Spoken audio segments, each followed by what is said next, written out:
Olá, muito boa noite a você que nos assiste nesse momento. São 18 horas dessa quinta-feira, dia 1º de agosto de 2019. Eu sou Lucas Martins e vai começar agora mais uma edição do programa Em Movimento. Esse espaço para a gente discutir as principais notícias que afetam a vida dos trabalhadores. A produção deste programa é do Sindicato dos Metalúrgicos de São José dos Campos, uma entidade filiada à CSP Conlutas. A gente transmite direto do estúdio Vitor Gianotti, aqui mesmo em São José. E o recado é, nos ajude a realizar esse programa. Envie a sua pergunta, crítica ou sugestão, que eu vou ler aqui ao vivo, tá ok? E utiliza aqui o campo dos comentários, aqui mesmo no Facebook, porque a sua participação vai deixar esse programa mais legal. Vamos comentar e também compartilhar esse programa. Vamos então conferir agora a pauta do programa de hoje. Muito bem, vamos lá. A gente vai começar discutindo a campanha de sindicalização do sindicato, porque é importante os metalúrgicos se sindicalizarem. Vamos conversar então com o Heller Gonçalves, presidente do Sindicato dos Metalúrgicos, e também com o José Roberto Batista, que eu vou chamar a partir de agora de Roberto Selva, que é diretor aqui do Sindicato dos Metalúrgicos de São José dos Campos. No segundo e terceiro bloco, o tema é a luta por moradia na nossa região. Vamos conversar com Bruno Miragaia, defensor público aqui de Jacareí, e também com Antônio Ferreira, né, o Toninho, advogado e presidente do PSTU São José dos Campos. Muito bem, a defesa e as conquistas de direitos e salários dos metalúrgicos estão diretamente relacionadas à força do sindicato. Quanto mais forte um sindicato, mais chances os trabalhadores vão ter na hora de negociar ali com os patrões. E para ser forte, o sindicato também precisa de sócios. E o tema do nosso primeiro bloco é exatamente esse, a importância da sindicalização dos trabalhadores. Vamos conversar então com o Heller Pereira Gonçalves, né, o nosso presidente aqui do Sindicato dos Metalúrgicos, e também com o Roberto Selva. Vamos lá. Boa noite, Heller, e boa noite, Selva. Boa noite, Lucas, e boa noite a todos que nos assistem neste momento. Legal, obrigado por terem vindo. Nossa primeira vez aqui do Selva na nossa bancada. Primeira vez. Tá certo, Selva. Pessoal, vamos começar discutindo, porque desde já aí dos últimos anos, né, os direitos trabalhistas e os sindicatos, eles estiveram na mira dos governos aí que passaram. E é o que tem visto também agora no governo Bolsonaro. O ataque é sempre em conjunto, né? Ao direito trabalhista e ao mesmo tempo em cima dos sindicatos também. Eu queria que vocês me falassem, comentassem esse cenário, mas também falassem se tem a ver com a sindicalização também, né? Porque me parece que é muito esperto do governo atacar direitos e sindicato ao mesmo tempo. O sindicato é quem defende os direitos, né? Não, perfeito, Lucas. A gente vive um cenário de uma conjuntura muito turbulenta. A gente viu o presidente da República, Jair Bolsonaro, no seu terceiro mês de governo, editar a medida provisória 873, querendo evitar, assim, que os trabalhadores fizessem a contribuição para os sindicatos em folha de pagamento, que é o que a gente já tem garantido pela nossa convenção coletiva. Inclusive, o nosso sindicato conseguiu uma liminar na justiça para que continuasse tendo a cobrança normalmente. E essa medida provisória caducou, sequer foi colocada em votação, uma medida provisória completamente inconstitucional.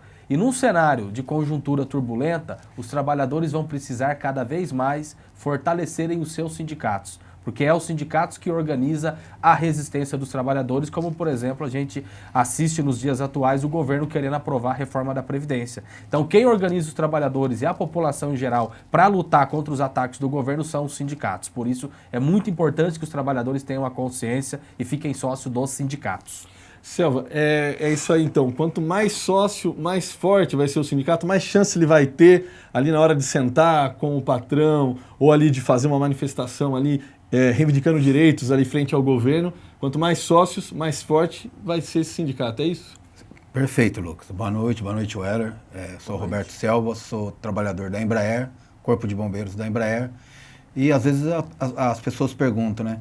O que eu ganho em ser sócio do sindicato? O que você acaba ganhando? O sindicato ele tem convênios com várias empresas no que diz respeito ao social, de escolas pré-infantil até universidades, escolas profissionalizantes, escolas técnicas, academia de ginástica, enfim, é uma afinidade de convênios que o sindicato tem com essas empresas e também no que diz respeito a lutar em prol da classe trabalhadora, né? Eu mesmo sou um exemplo disso daí, sofri um processo de perseguição dentro da empresa, onde o departamento jurídico do Sindicato dos Metalúrgicos me deu todo o apoio, assim como dá todo o apoio aos trabalhadores, e diante de todo esse ataque que a classe trabalhadora vem enfrentando, nada mais justo que o sindicato se fortaleça, sem contar os processos que o sindicato ganha de forma coletiva, de forma individual. Então, não tem o que o trabalhador perder sendo sócio do sindicato. Ele fortalece uma entidade que representa ele e ele também se fortalece diante de todos os ataques eminentes que nós estamos sofrendo. Bacana, Selva. A gente às vezes escuta assim, né, na base e tal, os trabalhadores, os que não são sindicalizados, obviamente, eles têm um pé atrás, assim, temem um pouco sindicalizar. Poxa, mas o dinheiro da mensalidade, o que é feito com isso? Queria que o Heller também, o Selva, comentasse um pouco da estrutura do sindicato, né? E por que é importante que o trabalhador financie a sua própria ferramenta de luta, vamos dizer assim. Não, olha só, a gente vive uma situação política no nosso Brasil no qual todas as instituições hoje estão sendo questionadas pela sociedade. E os sindicatos não é diferente. Agora, eu gostaria de dizer, talvez as pessoas que estão assistindo esse programa não saibam, o nosso sindicato ele faz a Assembleia de Prestação de Contas. Isso está no estatuto da nossa entidade. Todo mês de junho a gente faz uma assembleia onde os trabalhadores da base vem e decide se está aprovada as contas do sindicato ou não. Ou seja, a gente mostra, entrou X de dinheiro, a gente gastou isso e com o que gastou e remete ao crivo dos trabalhadores se aprovam as contas ou não. Então eu acho que isso é uma transparência que a gente tem com os nossos associados. Essa pergunta, Lucas, de fato, muitos trabalhadores nos questionam. Eu quero ficar sócio, agora eu quero saber para onde vai o dinheiro. E toda vez que você explica, inclusive, os trabalhadores acabam compreendendo muito fácil. Porque, por exemplo, o sindicato ele precisa da sua estrutura. E a estrutura do sindicato ela é revertida em forma de luta para os trabalhadores. Por exemplo, nós temos sede em São José dos Campos e temos subsedes, como, por exemplo, na Zona Sul, em Jacareí e em Caçapava. Então tem que pagar água, tem que pagar a luz, tem que pagar o telefone, tem que pagar a internet. O nosso departamento jurídico, que no último período, tanto no âmbito individual como coletivo, que tem ganhado várias ações, você tem que pagar o salário do advogado, você tem que pagar aquele registro no cartório. Então, inclusive, a gente chama os trabalhadores a vir para a sede do sindicato para conhecer a nossa estrutura. Esse estúdio Vitor Gianotti, no qual nós estamos aqui realizando esse programa, isso aqui é uma ferramenta muito importante para a nossa comunicação com os trabalhadores e a população em geral. Você construir um estúdio foi dinheiro. A nossa sede que nós estamos reformando, que inclusive é para melhorar o atendimento aos trabalhadores. Então, tudo que entra para o sindicato é para a nossa estrutura. E a estrutura do sindicato ela se reverte em forma de luta e organização para os trabalhadores. Tá certo. Nas últimas semanas o sindicato organizou uma campanha extraordinária de sindicalização, né? Sim, sim. E os metalúrgicos que ficaram sócios, eles concorriam, automaticamente estariam concorrendo, né, a um final de semana na colônia de férias do sindicato. E chegou a hora da gente fazer o sorteio, para a gente descobrir quem vai ser o vencedor aí. Eu convido agora para entrar aqui a Carol, que faz parte da produção do nosso programa. Ela vai trazer num saquinho aqui, tem os nomes aqui. Deixa eu mostrar para o pessoal, vou baixar aqui a tampa do notebook. Muito bem. Então aqui, o Heller e o Selva vão me ajudando também. Aqui dentro desse saquinho aqui... Só antes eu queria fazer um comentário, me permita, por favor, Lucas. Fica à vontade. Nós fizemos a campanha extraordinária de sindicalização, iniciou no dia 22 de julho, segunda-feira da semana passada, e encerrou hoje às 17 horas. E nós fizemos 31 novos sócios nas seguintes empresas: na GM, na Embraer, Parker Filtros, Caldermec, Forming, Tecal, Eaton, Haldex, Magnag Fliuri, Caoa Sherry e Mirage. Então, em 11 fábricas aqui da nossa região. Então, o agradecimento aí aos trabalhadores. E a turma hoje ficou mandando o zap. Que hora que é o sorteio? Então, deve estar todo mundo aí acompanhando e querendo saber quem vai para a colônia de férias do nosso sindicato em Caraguatatuba. Um final de semana com tudo pago pela nossa entidade. Tá certo. Então, pessoal, como eu dizia, olha só, bacana o Hélio ter explicado, né, como foi aí a semana, né, de recolher as sindicalizações. Aqui nesses papéis aqui eu tenho nomes de trabalhadores que se sindicalizaram aí nessa última semana.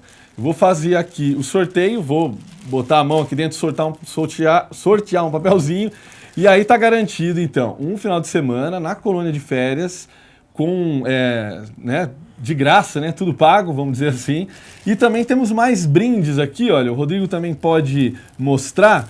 Nós temos brindes aqui da campanha de sindicalização. Temos agenda, temos caneca, uma necessaire também, uma camiseta aqui da campanha salarial. Exatamente. Eu vou até abrir aqui para mostrar, olha só, já com o índice de reajuste que os metalúrgicos vão lutar esse ano. Tá aí, 12% de reajuste, uma arte bastante bacana, bem bonita, para usar bastante aí durante a campanha salarial, depois a gente vai juntar aqui certinho. Então vamos lá, né? Não tem mais motivo para a gente enrolar. Vamos lá, pessoal.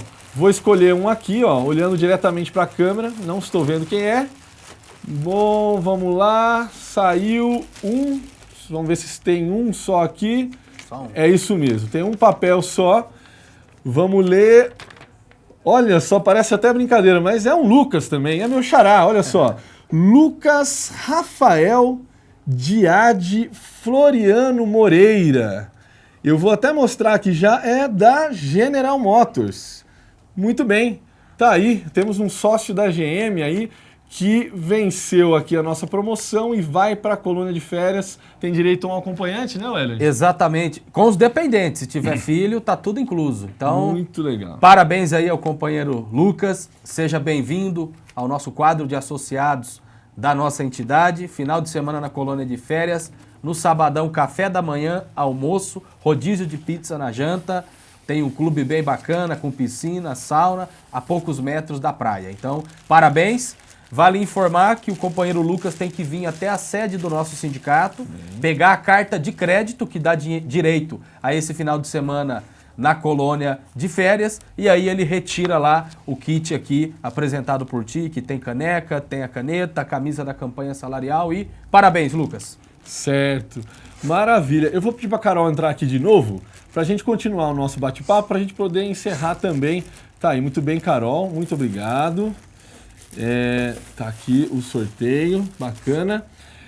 Vamos seguir, né, nessa nossa conversa, porque antes de terminar esse bloco, a gente precisa voltar a falar da reforma da Previdência, né?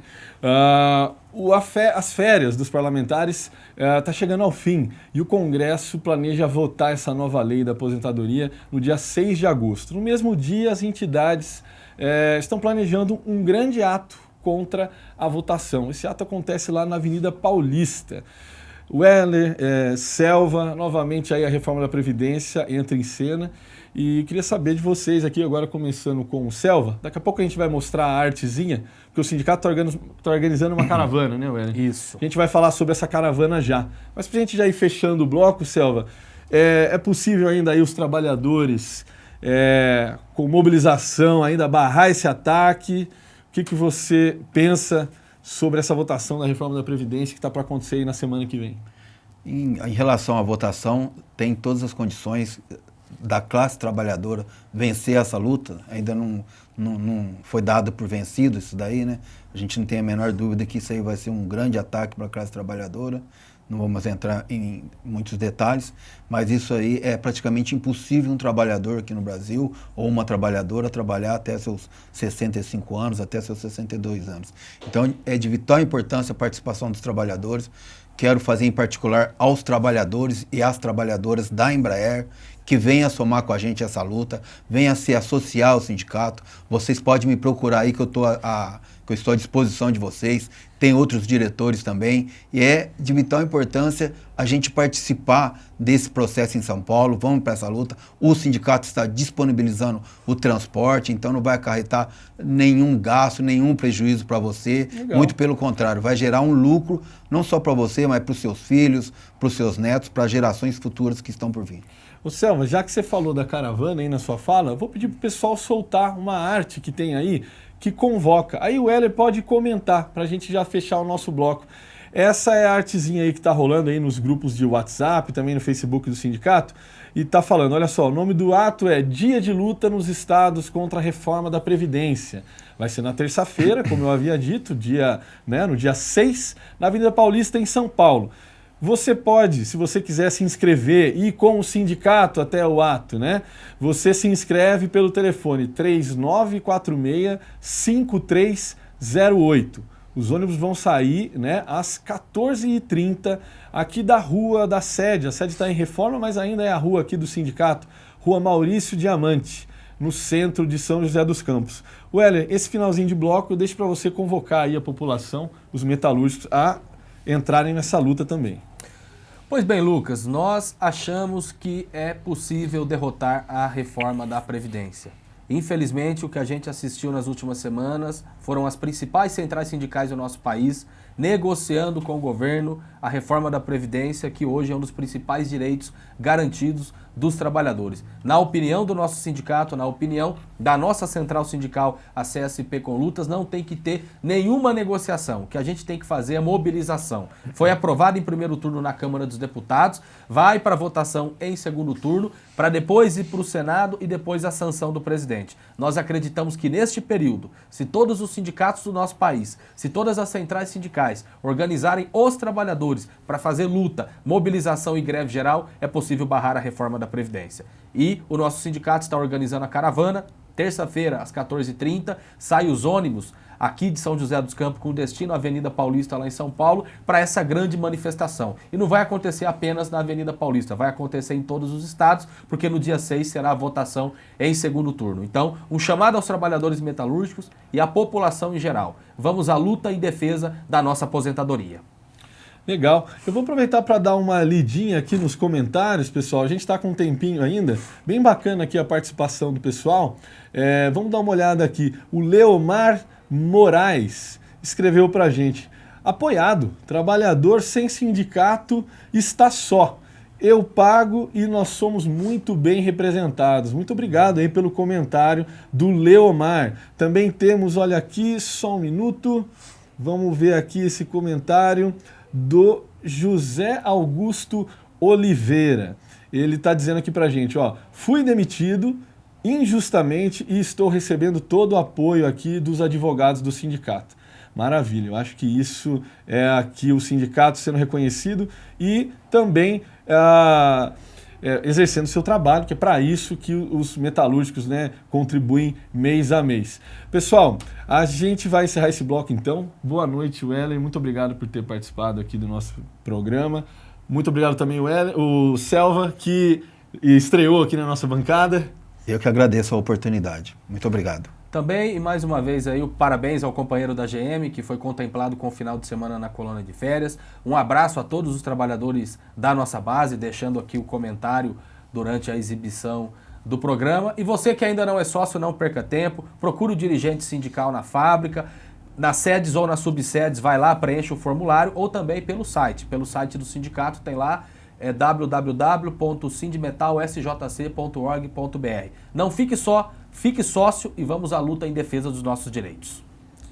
Muito bem, pessoal. Nós vamos agora para um rápido intervalo e, na sequência, vamos abordar um assunto, né? O assunto da luta por moradia aqui na nossa região. A gente volta já.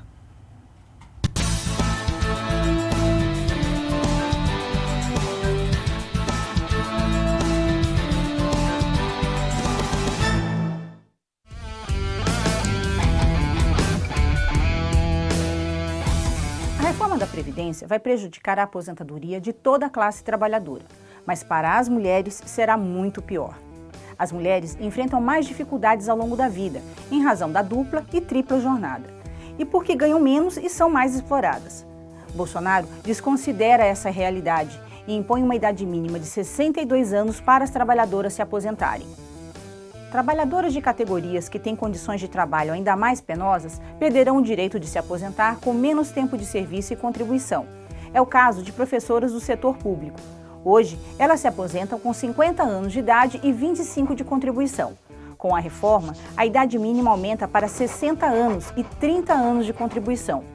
Bolsonaro também aumenta a idade mínima da aposentadoria das trabalhadoras rurais, de 55 anos para 60 anos de idade, e o tempo de contribuição de 15 para 20 anos. E tem mais. Se a reforma da Previdência for aprovada, o valor das pensões por morte será reduzido para apenas 60% do valor integral, mais 10% por dependente. É um absurdo, pois isso permitirá benefícios menores que um salário mínimo. Diga não à reforma da Previdência. É preciso construir a greve geral para defender o direito à aposentadoria.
Muito bem, estamos de volta com o programa Em Movimento. Mas antes da gente começar a discutir sobre o tema desse bloco, vamos falar sobre a 10ª edição do Campeonato de Futebol Society dos Metalúrgicos. A primeira rodada aconteceu no sábado passado e levou muita gente ao Espaço Golaço Society. Ao todo foram 8 jogos. Vamos conferir os resultados. Muito bem, olha aí, pessoal, a primeira rodada do 10º campeonato histórico aí da categoria, chegamos na 10ª edição. Resultados da primeira rodada, vamos lá, pessoal, a TI venceu a Aegis por 3-1, Caoa Sherry 7-1 em cima da Retim, esse placar a gente conhece muito bem. Corujão venceu de 6-0 Real Madruga. A Pessola jogou basquete, né? 16-0 em cima da MSA. Tem que perguntar lá para o Ademir se é futebol mesmo. A ADC Embraer 9-4 em cima da Vila Rica. Um empate bacana aí, ó, entre a Magtrate e a ADC Eugene, 4-4. A Mag Usinagem perdeu de 2-1 para a Goela Seca. E a Sadel venceu a GM. Olha só, a GM estreou com derrota para Sadel, que é ali uma fábrica ali da nossa Zona Sul. Bacana, pessoal, olha só. Esses, então, foram os resultados, vocês estão acompanhando aí os resultados da primeira rodada do 10º Campeonato de Futebol Society. A próxima rodada acontece já nesse sábado agora, dia 3, viu, pessoal? A partir do meio-dia. Então, vamos lá participar e colaborar. Mas é isso aí, pessoal. Os moradores da ocupação Coração Valente e Jacareí estão dormindo um pouco mais tranquilos nesses últimos dias. Isso porque a Justiça concedeu uma liminar que suspende a reintegração de posse do terreno. Atualmente são 200 famílias morando, né, no local, um terreno improdutivo.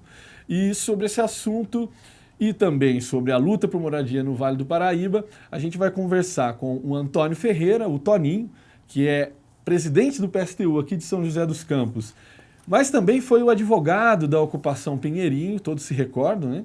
E também a gente recebe em nossa bancada o defensor público Bruno Miragaia, que se destaca pela defesa das famílias sem teto e também outras minorias. Ele vai poder contar um pouco do trabalho dele aqui para a gente. Boa noite, então, Bruno. Boa noite, Toninho. Prazer receber vocês aqui.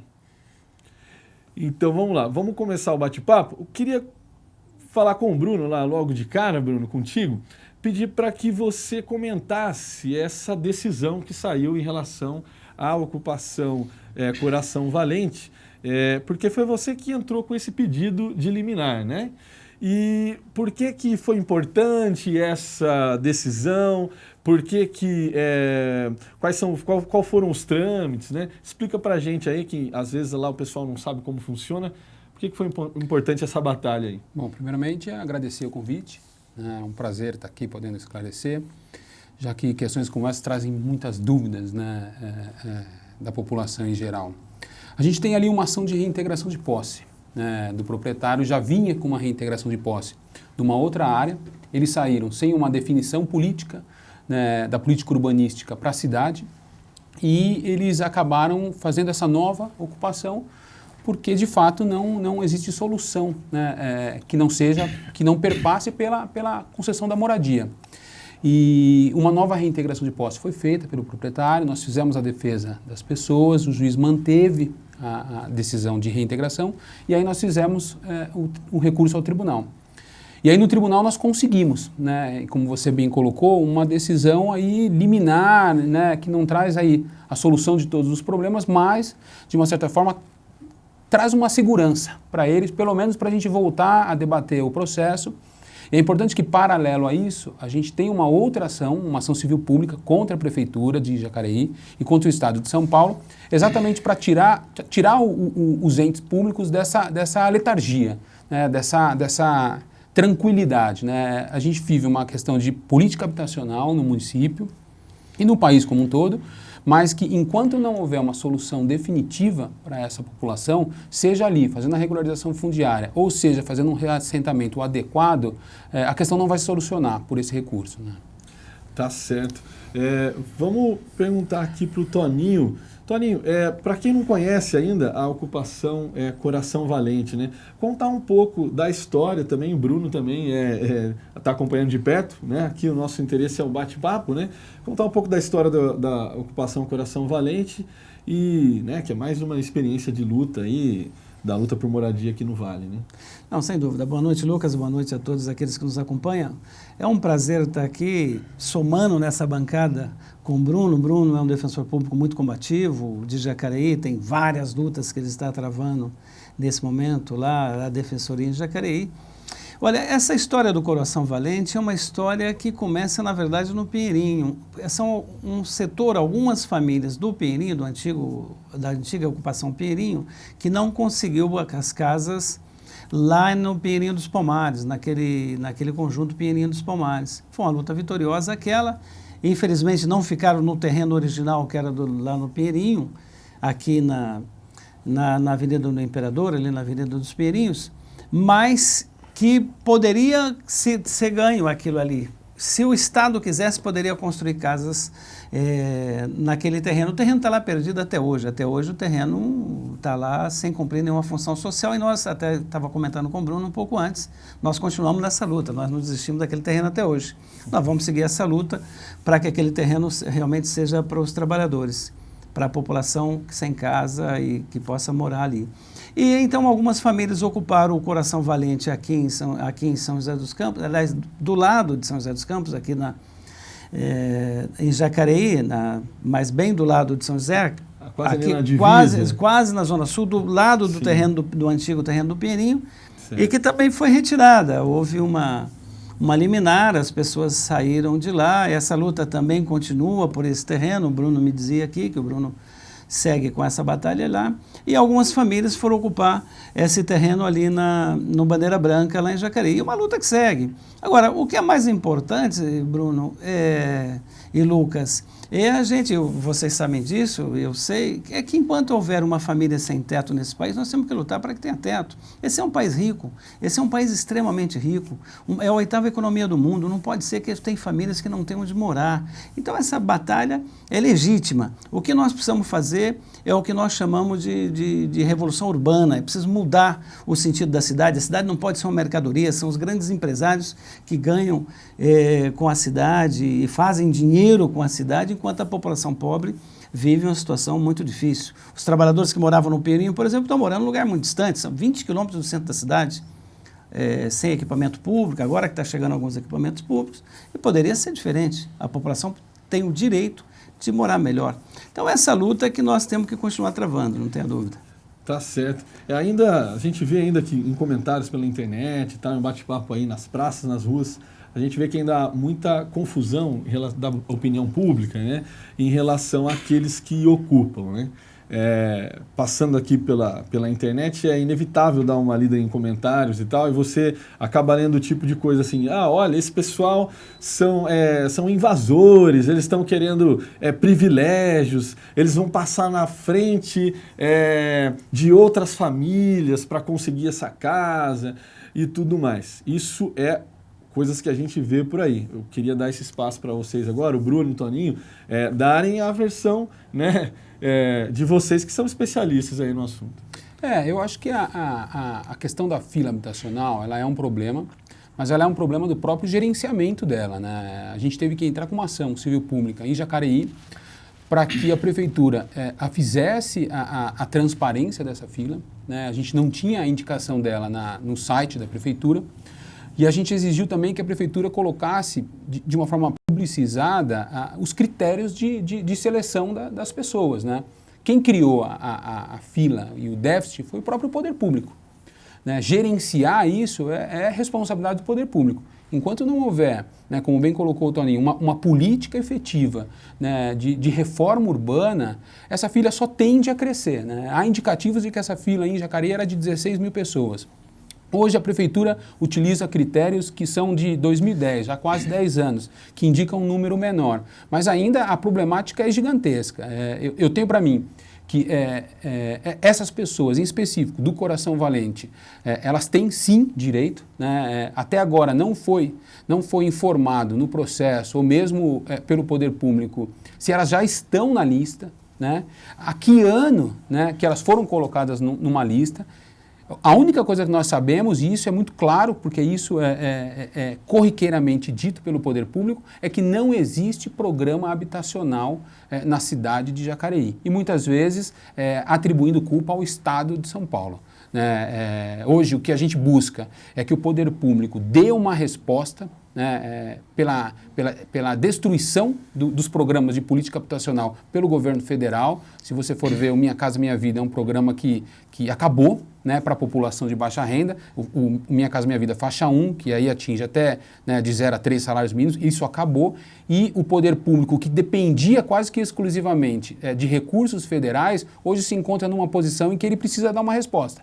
E essa resposta ainda não foi dada. Enquanto essa resposta não for dada, o que a gente vai ter vão ser filas e mais filas de pessoas à procura de habitação e os conflitos urbanos cada vez piorando.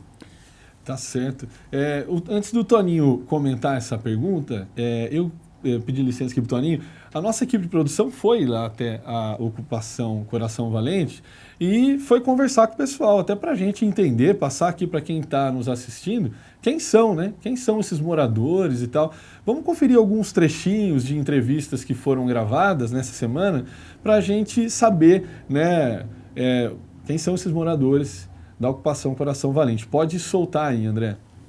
A importância da ocupação é o seguinte, é a luta dos trabalhadores que estão desempregados, outros estão trabalhando, mas ganham apenas o salário mínimo, não tem condições nenhuma de pagar um aluguel e estão aqui nessa terra, né? Essa terra que não tinha função nenhuma social, é uma terra que é ilegal, o cara que se diz dono dela não tem a documentação dela, não, é ilegal. E a gente está aqui com as famílias, como você vê, são as famílias que estão aqui, que não tinha para onde ir de jeito nenhum, se não tivesse aqui estaria na rua. No dia 23 de dezembro, deu uma chuva, caiu tudo, os barracos estavam tudo arrumado, o pessoal tudo arrumadinho para o Natal. A chuva veio, derrubou tudo. O Natal nosso foi péssimo, porque derrubou todos os barracos. E as autoridades não estão nem aí, que ninguém está aqui porque quer, ninguém está aqui porque gosta. As pessoas estão aqui porque precisa e não tem outra opção. A opção é ocupar as terras que não tem nenhuma função social para poder botar seus filhos, educar os seus filhos, pelo seguinte: a família que não tem uma moradia, ela perde sua dignidade. Às vezes, quando eu entro para esse barraco, mesmo nesse sofrimento, eu ainda dou graças a Deus, porque pelo menos eu tenho vida. Às vezes a gente liga a TV e vê um monte de coisa, né? Mas dinheiro para lá, dinheiro para cá, e assim, olha a situação da gente, nós não temos nem sequer um alimento. Às vezes vai no mercado, você vê tudo no freezer, você vê tudo nas prateleiras, mas você não tem condições de trazer. Para ser sincero, eu falo para você isso aqui. Eu nunca tive condições de eu pegar um carrinho no mercado para eu fazer uma compra para mim. Eu gostaria de deixar um recado, sim, que em primeiro lugar para eles não ter preconceito com a gente, porque a gente é como eles. Se a gente está aqui nessa terra para a gente lutar pelo um objetivo, é a casa própria. A gente não quer nada a mais e nada a menos, nem nada de ninguém. A gente quer lutar pelo que é da gente, entendeu? Porque, assim, quem está lá fora é muito fácil eles apontar, eles criticar, sendo que eles já têm, ou eles têm outro meio de conseguir a casa deles, mas o nosso meio de conseguir foi invadindo a terra, entendeu? Só que a gente quer tudo nos trâmites legais, então a gente está aqui para provar que a gente é ser humano, que a gente luta, a gente não vai desistir da luta. Então, é esse recado que quero passar, para não ter preconceito com a gente, que pode vir conhecer a comunidade, pode vir bater no portão, vir na liderança, que todos vão ser muito bem recebidos, pode vir nas festas, entendeu? Na barraca de pastel da Dona Elisângela, que todos vão ser muito bem recebidos aqui, porque é esse recado que eu tenho para dar. Muito bem, Toninho. Queria deixar contigo agora fazer esse comentário. Essas entrevistas que a gente vê, que a gente ouve, é justamente isso, entende? É um país onde as pessoas poderiam viver bem, ter moradia, é mais que um lar, é uma dignidade, como ela diz. Isso tem influência na saúde, ter um lar tem uma influência na saúde, tem influência nos estudos, tem influência em tudo. Então, elas têm razão e têm o direito de lutar. Ao nosso modo de ver, o direito à vida vem antes do direito à propriedade. Não pode ser que tem gente que tem tanto, e essa sociedade capitalista que a gente vive, e tem gente que não tem absolutamente nada, não tem onde morar. Então nós defendemos que tem que ter o direito a lutar, sim, a procurar uma condição melhor de vida. Isso que eles encontraram foi justamente essa ocupação, como outras ocupações que existe por esse país afora. Tem muita gente que não conhece a realidade e, na verdade, repete apenas o que está, digamos assim, o senso comum. Tem o senso comum, é preciso fugir do senso comum. Se tem a ideia de que não é uma propriedade privada, não pode ser ocupada. Tem que ser ocupada sim, porque é uma propriedade privada que não cumpre nenhuma função social. É uma propriedade privada de quem já tem muito. Por exemplo, o antigo terreno do Pinheirinho é do Najinarras, esse mega corrupto que tem no país, conhecido por todo mundo, e nem para ele pouco importa esse terreno que desocupou 7.000 pessoas para entregar para um só que é o Najinarras e não faz uso dessa terra. Então tem que fazer sim, tem que mudar essa mentalidade. É preciso fazer essa revolução nesse sentido e transformar todo... O povo tem direito de ter um lugar para morar. Muitas vezes fala, não, mas lá tem um bando de vagabundos. Se você for ali, você vai ver pelo cadastro, são pessoas que estão na batalha do dia a dia, estão na luta do dia a dia para poder sobreviver. Ali tem desde funcionário público, tem trabalhador metalúrgico, também tem lá, porque trabalha em fábrica pequena, tem um salário baixo, ganha salário mínimo muitas vezes, como disse a Elisângela, e empregada doméstica, e essas profissões que tem lá, as pessoas querem trabalhar e querem ter uma condição melhor de vida, e é possível ter uma condição melhor de vida. É o direito que se tem de morar. Essa luta nós vamos defender e é preciso fazer isso. Porque é uma pergunta que se faz, por que tem gente que tem tanto e tem gente que não tem nada? Isso tem que mudar. E eu te diria uma coisa, viu, Lucas? Não sei, uma questão que se diz já há muito tempo, que toda grande fortuna Ou tem corrupção ou tem sangue. Ou tem os dois. Verdade. Não tem jeito. Toda grande fortuna é assim. E nós falamos com relação às grandes fortunas. É preciso ter uma melhor distribuição de renda. É preciso, por exemplo, que as grandes propriedades sejam propriedade do Estado. Aliás, tem setores capitalistas que, inclusive, já começam a defender isso. Tem economistas já defendendo isso, que é a interferência do Estado na economia, mudando essa visão neoliberal que se vive há mais de 30 anos, porque está levando a essa miséria do nosso povo. A cada dia que passa, o nosso povo está mais miserável. Eles fizeram a reforma trabalhista, vocês bem acompanharam aqui a reforma trabalhista, dizendo que era para aumentar o emprego. Diminuiu a quantidade de emprego e precarizou aqueles empregos que já existiam. Ou seja, a situação está mais difícil hoje. Se você soma isso com a reforma da Previdência, que ninguém mais se aposenta, um trabalhador metalúrgico, qualquer trabalhador de qualquer categoria, não vai estar na fábrica aos 65 anos de idade. Vai ser muito difícil aposentar. Um motorista de ônibus não vai estar batendo alavanca aos 65 anos de idade. Um pedreiro para trabalhar até essa idade é muito difícil. Ou seja, eles conseguiram aprovar em primeira votação, vai ter a segunda votação e a nossa luta tem que continuar. Porque somando essas duas reformas, levam o povo a ficar muito mais miserável. Vai ser muito mais miserável a vida do povo nesse país.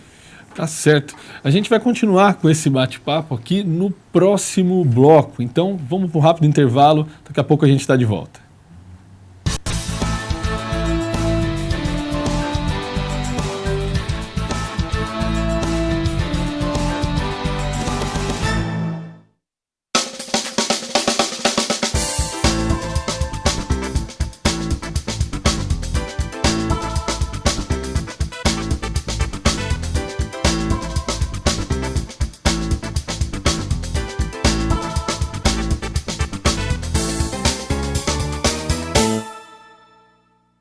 Em 2019, os metalúrgicos e metalúrgicas de São José dos Campos vão ganhar uma casa nova. A sede do sindicato está sendo reformada e as obras estão a todo vapor. É a diretoria do sindicato trabalhando para melhor atender os sócios e sócias da entidade. Por isso, se você ainda não é sindicalizado, venha fortalecer o seu time, fique sócio do nosso sindicato.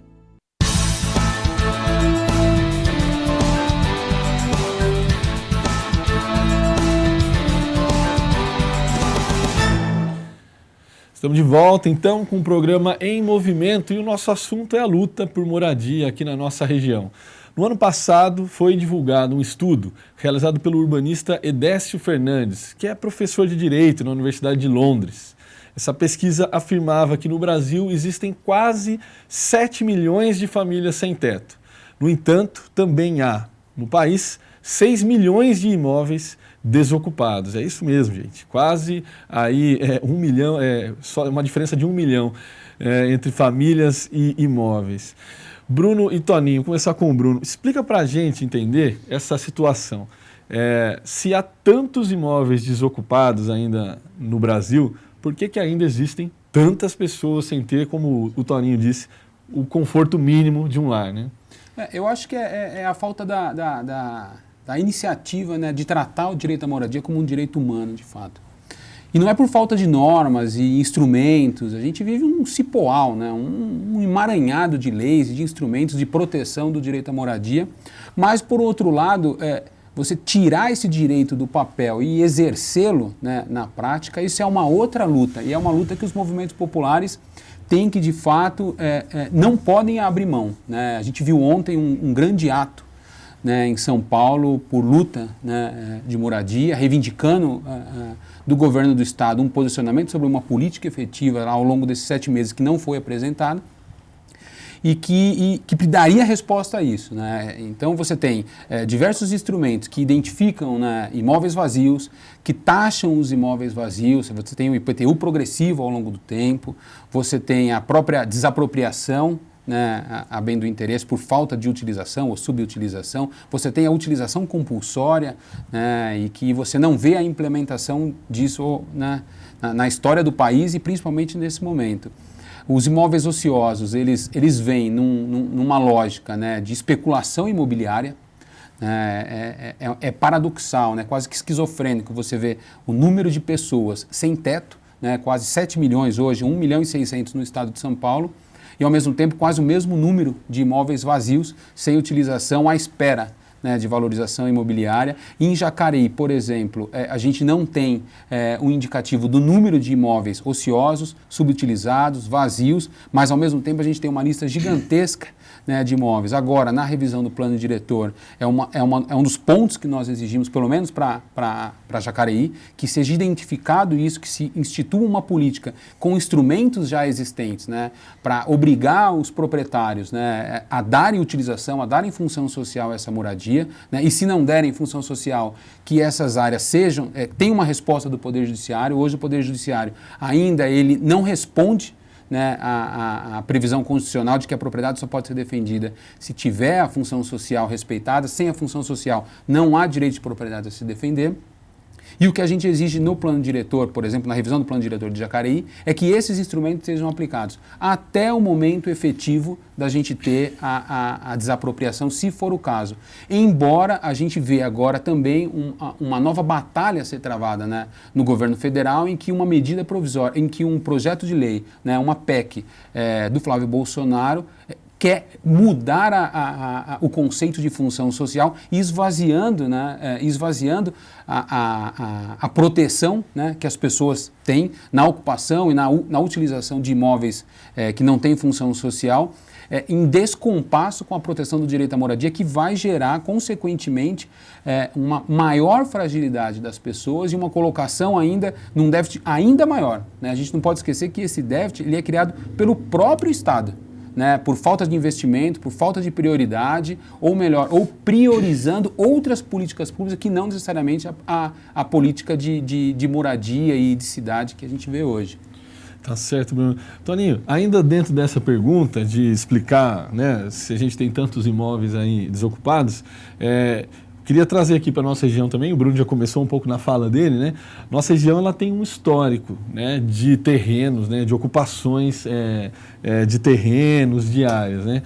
A gente tem, né, levantando rapidamente aqui, tivemos o Pinheirinho, né, ganhou o mundo, temos também o Banhado, que ainda é uma luta muito grande. Antes daqui do começo do programa, eu e o Bruno, a gente conversava sobre o que significa uma ocupação no coração de São José dos Campos aqui, né, Bruno? E também temos aí a Coração Valente, também ocupações no campo também, né?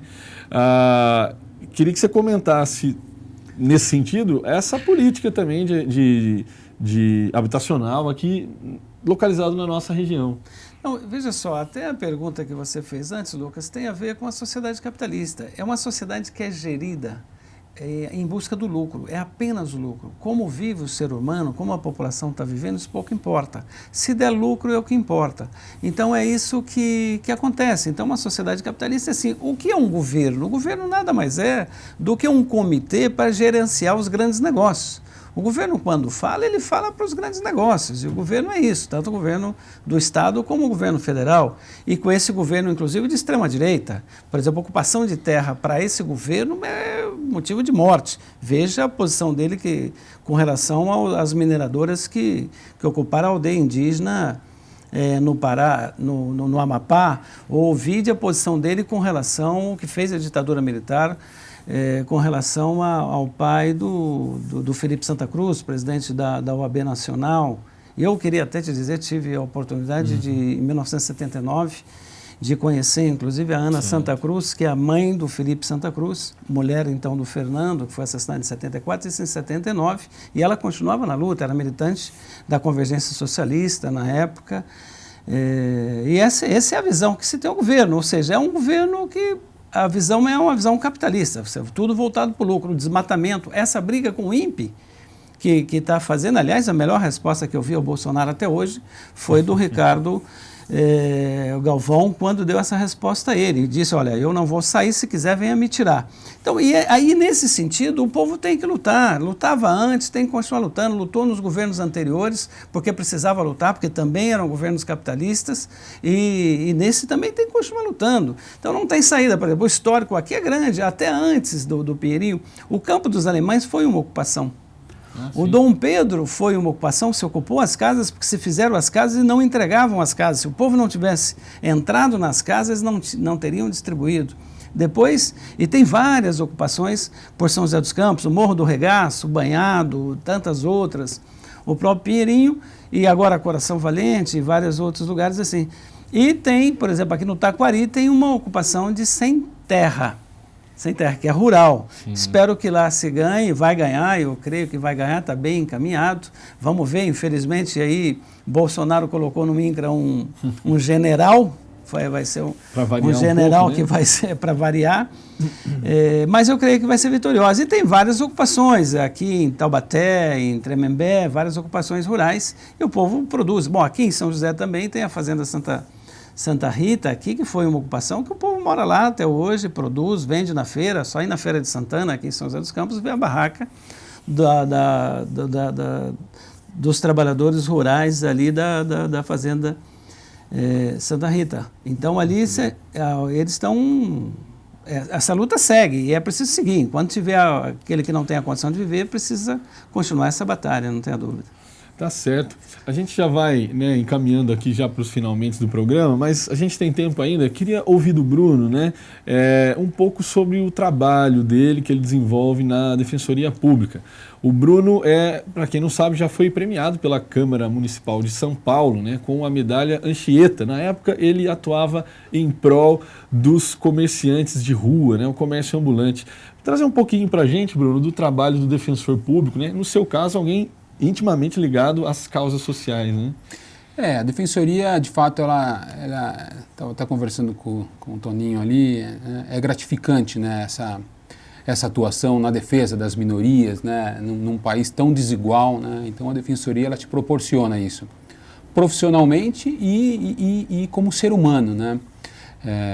Eu venho de uma atuação na área de habitação e urbanismo há 12 anos, né? Desde quando eu entrei na instituição eu acabei aí atuando com questões, né, envolvendo saneamento, envolvendo habitação e o trabalho do comércio ambulante, né, dos ambulantes na cidade de São Paulo também, né, foi um trabalho muito bacana, foi ótima a tua lembrança, porque foi um momento muito importante em que naquele ano a gestão Kassab propôs, né, a remoção de todos os ambulantes da cidade de São Paulo, inclusive aqueles que detinham, né, um termo de permissão de uso chamado de TPU e os que não tinham. Né, pessoas que ali exerciam sua história de vida, né, 30, 40, 50 anos, e nós conseguimos, depois de uma enorme batalha, né, com recursos, e cai decisão, e vem decisão, mantendo, a gente conseguiu, né, fazer a manutenção. Isso beneficiou aí, né, havia um indicativo de 200 mil ambulantes na cidade, ali 4, 5 mil ali formal, né, com termos de permissão de uso. Embora a decisão não tenha sido da forma como nós gostaríamos, em termos de proteção, de construção de política dessa classe trabalhadora, mas há recurso, a gente está fazendo essa luta. Então, a Defensoria, aqui no Vale do Paraíba, ela atende, né, a população carente. A gente faz um trabalho de atendimento de pessoas que ganham até 3 salários mínimos, em algumas exceções até 4. Atendemos em todas as áreas, área criminal, infância, família, área civil. Eu, particularmente, atuo na área da fazenda pública. E é muito interessante porque a Defensoria Pública acaba, né, entrando com ações contra o próprio Estado, contra a própria Prefeitura, né, que hoje ainda são os maiores violadores dos direitos humanos, são eles que causam todas as violações, a falta de água, a falta de qualidade de vida, a falta de moradia, a falta de saúde, a falta de educação. Então a gente acaba judicializando muito, questionando muito, né, as ações do Estado, e eu não tenho dúvida para mim que esse é o caminho, né? O caminho é a defesa dessa população, que não é, embora a gente chame de minoria, não é a minoria, é a maioria. Sim. Né? A minoria é quem detém, né, os 10% lá de todo o nosso produto interno bruto, não é a minoria. E essa inversão de prioridade tem que ser estabelecida. Se a nossa maioria é a população pobre, a gente tem que inverter as prioridades das políticas públicas e traçar todos os recursos para ela. Enquanto isso não for feito, os conflitos só vão se expandir e o país ainda vai continuar nessa miséria e desigualdade de acesso à justiça. Tá certo. Aqui a gente já vai encerrando. Tony, ainda nessa toada, né? A gente está, né, como você falou, um governo de extrema-direita, né, e que já desde a campanha, né, Bruno, a gente recorda, ele disse que iria acabar com todos os ativismos, que com ele não ia ter ativismo nenhum, tal, sindicatos na mira, movimento popular, os povos originários, e essa repressão, eu acho que tende a ser, talvez, não sei, só uma impressão minha, mas em relação ao movimento por moradia, essa repressão é muito forte, talvez até mais forte que o movimento sindical, contra o movimento sindical. Se você comentasse isso, né, essa luta por moradia agora, sob o comando, o governo na mão do Jair Bolsonaro, o que se pensa, o que se projeta e aí os caminhos também que devem ser seguidos. Sem dúvida, é preciso continuar essa luta num governo de extrema-direita como esse. A luta se torna um pouco mais difícil. O movimento popular e aí o movimento por moradia dificulta um pouco mais, mas é preciso seguir, é preciso fazer. Só vai acabar o movimento por moradia quando não tiver nenhuma família que precise de uma casa para morar mais, porque já tenha resolvido a questão. O que faz a ocupação não é o querer das famílias, o que faz é a falta de moradia. Então, isso vai ter que continuar, dificulta um pouco mais, porque essa é a visão do governo. Esse governo tem essa visão de que pobre, negro, mulher, homossexual, tudo precisa ser combatido, é uma visão de extrema-direita. Sem dúvida nenhuma dificulta. Agora tem que continuar lutando. Eu estou muito confiante. Acho que esse governo é um governo que tem muito desacerto. É um governo. Não acho que o governo é maluco. Quando se fala, esse governo é maluco, esse governo é de louco, ele não tem nada. Ele sabe para quem está falando e fala exatamente para aquele setor que é dele, aquele setor que apoia ele, independente de qualquer coisa. Então, mas está tendo muita luta. Eu tenho ficado feliz, por exemplo, com a luta que as pessoas estão resistindo, estão reagindo. É porque, na verdade, aqui, Lucas, tem uma dificuldade no movimento nesse momento que, por exemplo, quando você combate a Bolsonaro, muitas vezes eles tentam te enquadrar como se você fosse petista. Se você tem uma posição contrária, parece que não tem nada a ver. Por que só existe petismo e bolsonarista? Não, pelo contrário, eu não tenho nada a ver com os dois, estou combatendo os dois, porque acho que o governo passado teve muita corrupção e tem que ser combatido. Agora, esse governo tem que ser combatido também. É um governo que não teve 30%, teve um pouquinho mais de 30% dos votos, da totalidade dos votos no país. Agora, o movimento está reagindo. Veja só a juventude com relação à questão do corte de verbas que ele fez. A juventude já fez em maio 2 grandes mobilizações, muito fortes. Tem uma nova mobilização marcada para o dia 13. Dia 13, o novo tsunami. Novo tsunami, eu acho que tem que ir, nós vamos estar lá, os trabalhadores metalúrgicos devem apoiar, porque são seus filhos, são seus parentes também, que vão estar nessa mobilização. Esse enfrentamento vai se dar. Dia 6, a Conluta está marcando um ato em São Paulo, nós vamos estar lá também, que é aí contra a reforma da Previdência. É preciso se somar, ter unidade de ação, para que a gente possa derrotar esse governo. Você sabe, Lucas e Bruno, você sabe que tem gente dizendo o seguinte, que é preciso combater esse governo, mas esperar 2022, não dá, hein? 2022 está longe demais, não dá. Com 6 meses de governo, o que ele já fez, se for esperar até 2022, como vai ser? E não pode ser. E cada dia uma novidade, né? Cada dia uma coisa nova. Enquanto isso, na economia, ele vai fazendo as reformas que interessa aos grandes empresários. Então, o combate tem que ser duro e forte. E nós vamos ter que combater. Falta um pouco mais das lideranças assumirem essa postura. Eu fico impressionado, tem centrais sindicais que poderiam estar fazendo muito mais e que não fazem. Deveria. Porque, por exemplo, ficar negociando uma migalha aqui e acolá nessa reforma da Previdência não dá. Porque a essência dessa reforma é a idade mínima, 65 anos e 62 anos. 40 anos de contribuição, amigo, você que está nos vendo, está nos ouvindo, 40 anos de contribuição. Sabe o que vai acontecer? Vai ficar mais precarizado. Então, sendo precarizado, as pessoas ficam 3, 4 anos numa empresa, vai ser muito difícil. Dentro desse sistema que nós estamos agora, você vê uma pessoa que tem 20, 30 anos dentro de uma empresa, isso não vai existir mais, ou seja, as pessoas não vão chegar a ter uma aposentadoria acima do salário mínimo de jeito nenhum, vai ser apenas o salário mínimo, é isso que eles querem, e é isso que o Paulo Guedes quer, e por isso vem a história da capitalização e tal. E aí o déficit de moradia, né, só aumenta. Só aumenta, o déficit de moradia só aumenta. Maior falta de renda, o déficit de moradia... A qualidade da saúde pública, Bruno, o déficit de moradia, a qualidade da saúde pública, a educação, porque vai ser muito mais difícil as escolas, então vai ter mais gente nos postos de saúde, pela vida que vai vivendo. Então isso tem que combater. Esse é o nosso papel, né, Bruno? O Bruno, É realmente um defensor muito combativo. Aqui de São José também, a defensora daqui também muito boa, com o Jairo. Em Taubaté, o Giron, que também Estamos é bem muito servidos, combativo. né? Sim. A defensoria no geral, né, Bruno? A gente No acredita geral, que a defensoria hoje é uma instituição tem. aí, quem sabe por ser a mais recente, né, fez as adaptações dos erros, né, de outras instituições, fez alguns acertos. Eu acho que hoje ela é uma instituição que Respeitada nesse sentido, Tá com certo. muita luta. Infelizmente, pessoal, a gente vai caminhando agora mesmo para o final do programa. Eu vou ler aqui um último recado, olha só. A Rita de Castro Amorim, né, falando aqui, olha, tem mau governo que despeja covardemente o povo, sem aviso, no frio das noites de inverno e acaba com direitos, né, joga na miséria.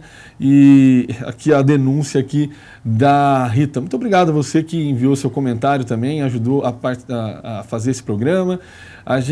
Vou me despedir aqui então do Toninho e do Bruno. Esperamos contar com a presença de vocês em outras edições futuras para continuar esse bate-papo que é muito importante, né, Bruno? Sim, agradeço muito a presença. A Defensoria está sempre à disposição, seja aqui, seja na garantia do direito da população, dos trabalhadores, e eu, em especial, me coloco também à disposição. Muito obrigado. Toninho, muito obrigado.